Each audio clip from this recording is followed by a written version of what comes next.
Alright guys, welcome back to the channel. This is an update video on the 327T with the Perkins diesel, and just wanted to show you that I can hold a load, and I do have the weight plates on the back. I have about 14 hours on this machine, 14 and a half, and it's been running pretty flawless. I did have a track pop off on a tree job, and that was pretty straightforward to do. To get that back on, it was actually the one on this side. All you have to do to get your track tension released is unscrew that there. They do provide a toolkit, but I realized that none of the wrenches fit that nut. So once you get past that, there is an adapter that does fit in the kit that they send you with this machine, and you release the grease there and then pump it back up with that adapter, take the adapter off and put your hex cap back on. So that's the only issue I've really run into so far, besides me losing the keys for the hood. So I gotta get a way around that. It's doing a brush job, and I guess a stick or branch or something just pulled them out, and I guess that's what I get for leaving them in there. But they are different from the ignition keys, in case you're wondering. Pretty efficient on fuel. Notice you can burn about 5 gallons in about 4 to 5 hours when I was running my trencher that came with this machine.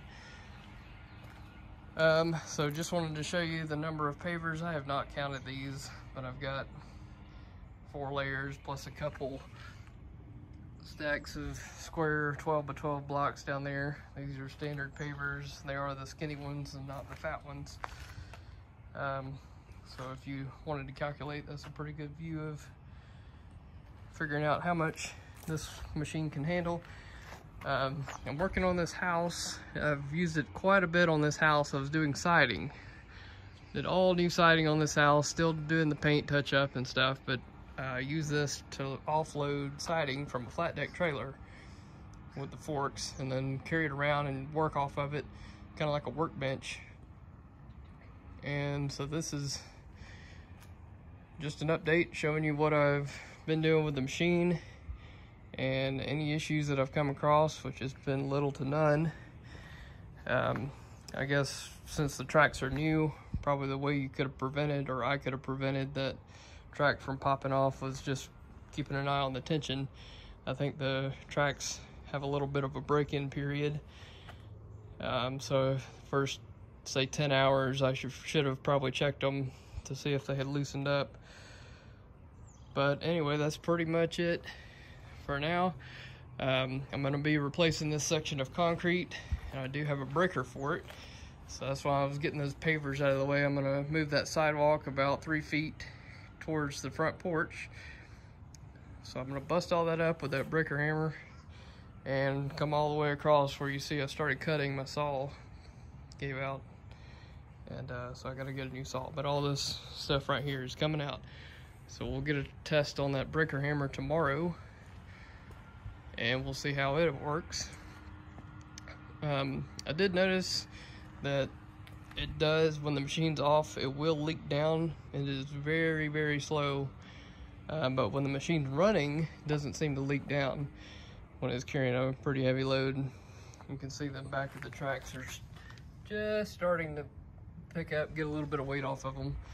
And that is with 4 weight plates total. So just a quick update video.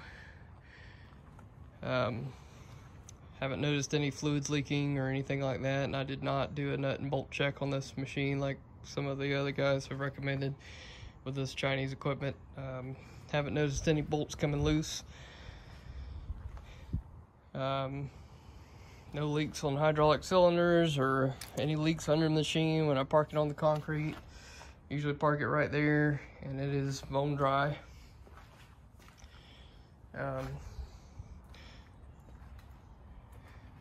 This is the plate with specs.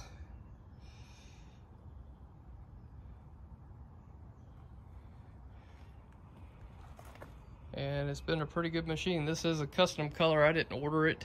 When I was speaking with the lady, she said that this is a color that they just had already pre-made that somebody custom ordered and then didn't pay for it, so they were just trying to get rid of them. Don't know if that helped me on a discount or anything, but just so happened to like the color. I think I'm gonna wrap this van here similar colors, and I just sold my black dump trailer, and I'm gonna look to get a little bit smaller dump trailer to accommodate the size of this machine and still be able to tow it safely behind the 3500 series Chevy Express. So I'll leave it there. We're just over 5 minutes, so I'll catch you guys on another video.